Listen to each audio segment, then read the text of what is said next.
Hello students. In this video, we are going to study the poem To the Foot from Its Child by Pablo Neruda. Let us first learn about the poet. Neftali Ricardo Reyes Basovalto was a famous Chilean poet, diplomat, and a politician. He gained a lot of fame due to his love poems and also his political writing. He wrote in Spanish, and most of his works have been translated into many other languages. He published his first volume under his pseudonym Pablo Neruda to avoid conflict with his family, who disapproved his occupation. He was awarded Nobel Prize for Literature in the year 1971. The poem To the Foot from His Child was originally written in Spanish by Pablo Neruda and was then translated into English by Alistair Reid. Alistair Reid was a famous Scottish poet and a scholar of South American literature. He has published over 40 books, including essays, poetry, children's books, and translations of many distinguished poets. His poetry is known for its colloquial warmth and ease. The poem To the Foot from His Child is a narrative descriptive poem. It portrays the journey of the child's foot, the various experiences of a child, beginning from its birth, that is infancy, till its death. Besides the experiences, the poet also describes the changes that the child's foot undergoes until it becomes an adult's foot. The poet, Pablo Neruda, has used foot as a metaphor. So, metaphor is a figure of speech in which a word or a phrase is applied to an object or action to which it is not literally applicable. Okay, so here in this poem, the poet has used foot as a metaphor to express his views or perspective on human life. By this personification, we understand that the poet has compared the experience of the foot to the whole person and the realities of life. This transition of the child's foot can be studied under 4 stages. They are childhood, experiencing realities, maturity, and death and rebirth. We can see a brief description of each stage in this poem. So, let's get through the poem. The child's foot is not yet aware it's a foot and would like to be a butterfly or an apple. But in time, stones and bits of glasses, streets, ladders, and the paths in the rough earth go on teaching the foot that it cannot fly, cannot be a fruit bulging on the branch.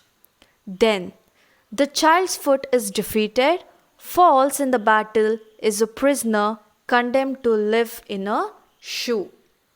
The first 12 lines of the poem describe the childhood. The child, when born, is too innocent that it desires to be an apple or a butterfly. Just remember your childhood. When you were little, you had hundreds of dreams. You had a new goal each day. One day, a teacher, another day, a doctor. Every new person you meet and communicate, you just wish to be like him or her. But as you grew up and learned to face the realities of life, you realized that reaching your goal or fulfilling your dreams isn't an easy task. So here, the child when born is unaware of the realities of the world. Hence, it dreams to be an apple or a butterfly, which shows the optimistic view of a child towards its life. The innocence, ignorance, lack of knowledge about the harsh realities of life is brought out in the first 2 lines of the poem. But with time, as the infant's foot starts growing, it starts walking and comes in contact with the outside world.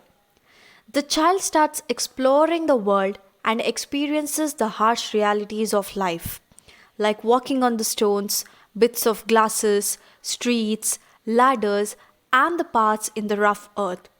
All these are the hardships of life. Hence, the foot realizes that it is merely a foot which is meant to walk, and it can neither fly like a butterfly nor become a bulged apple on the branch of a tree. It understands its role, just like how people become aware of their role in life as they grow up. The child's foot, having discovered that it is just a foot, feels disheartened or disappointed and feels defeated, just like a fallen prisoner condemned to live in a shoe. The shoe here represents the societal norms.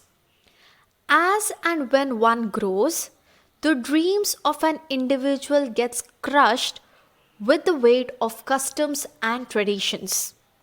We are chained and are bowed down by the heaviness of societal patterns. We have to face so many things in the society, we sometimes get judged and our dreams get shattered. So, the next 10 lines depict how our childhood dreams are crushed by society, and the poet brings out effectively the contrast between colorful dreams, that is, when the child dreams to be an apple or a butterfly, and the humdrum reality of life, that is, when the child experiences the harsh realities of life and realizes it's just a foot meant to walk. The next 4 lines of the poem tells us how the child or a foot learns to live in the society. Bit by bit, in that dark, it grows to know the world in its own way, out of touch with its fellow, enclosed, feeling out life like a blind man. The child's foot, after experiencing the harsh realities of life, is now living inside the shoe, surrounded by darkness. The foot lives there like a blind man, without having contact with the outer world or with its fellow foot. The foot becomes directionless, clueless, and aimless in the darkness. But it soon begins to understand the world in its own way and then leads his life according to the society and its rules. The next part of the poem describes the maturity of the foot. The foot is all grown and has responsibilities. These soft nails of quartz, bunched together, grow hard and chain themselves into opaque substance, hard as horn, and the tiny petal toes of the child grow bunched and out of trim, take on the form of eyeless reptiles with triangular heads like worms. Later, they grow calloused and are covered with the faint volcanoes of death, a coarsening hard to accept. These 12 lines describe the changes seen in the foot during the transition from the child's foot to an adult foot. So here, the poet has used many contrast images to show the transition in the child's foot, like the soft nails of the child's foot, which were like that of quartz. Quartz means a crystal, which is white in color and is transparent. So, the soft nails of the child's foot, which were like that of quartz, are now transformed into an opaque substance. Opaque substance means hard and non-transparent substance.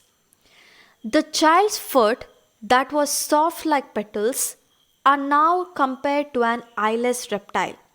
They are out of trim and look very odd because they are covered with scars. It becomes less transparent and shuts himself or herself.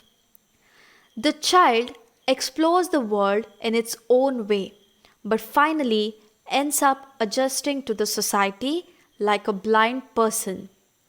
These contrasting descriptions are used to portray how the freedom of childhood is lost when a person becomes an adult, and once the child becomes an adult, he or she has to face a life of constant work and struggle.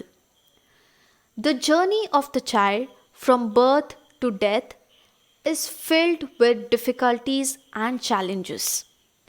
As they grow old, the foot grow calloused and are covered with the faint volcanoes of death, which means in the initial days the child is very innocent, but as it grows, the child becomes strong and accept the realities of life, such as problems, obstacles, and death, which is unavoidable. The next 18 lines of the poem describe the adulthood of the child.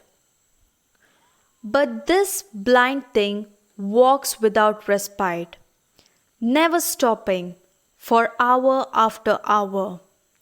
The one foot, the other, now the man's, now the woman's, up above, down below, through fields, mines, markets, and ministries, backwards, far afield, inward, forward, this foot toils in its shoe, scarcely taking time to bear itself in love or sleep. It walks, they walk, until the whole man chooses to stop. The freedom of childhood is lost when a person becomes an adult and faces a lot of constant work and struggle. Life takes away people's free spirits until they are freed again by death. In the same way, the foot keeps walking without any rest. It walks through fields, mines, markets, and ministries, and toils in the shoe, whether it is a man's foot or a woman's foot. One has to work in order to live. But the foot does not spare time for itself to engage in love or rest. The man has no time for family or himself. The journey of a foot starts at a very young age. It is a lone and tiring course for the foot until the whole man chooses to stop, which means the foot gets rest only when the man dies. The last lines of the poem talks about the death and rebirth. And then it descended underground, unaware, for there everything was dark. It never knew it had ceased to be a foot, or if they were burying it so it could fly, or so that it could become an apple. In the previous 8 lines, the poet says, once the individual dies, he or she is descended, buried underground, and again it is dark there. In that darkness, the individual is not aware of what is happening in the world. The foot continues to dream beyond its confines even after it is buried. Even though it is buried, the foot is unaware that it has ceased to be a foot, or if they were burying it so that it could fly like a butterfly or could become an apple. After a man dies, his soul is free, but during the lifetime, one can never choose to follow his dreams or aspirations because to survive, one has to work hard and face all the difficulties. In death, the foot becomes like it was at birth, seemingly full of possibilities. It might now become a butterfly or an apple. Perhaps what the poet is trying to say is that life and death are a part of a continuous circle. There is no life without death.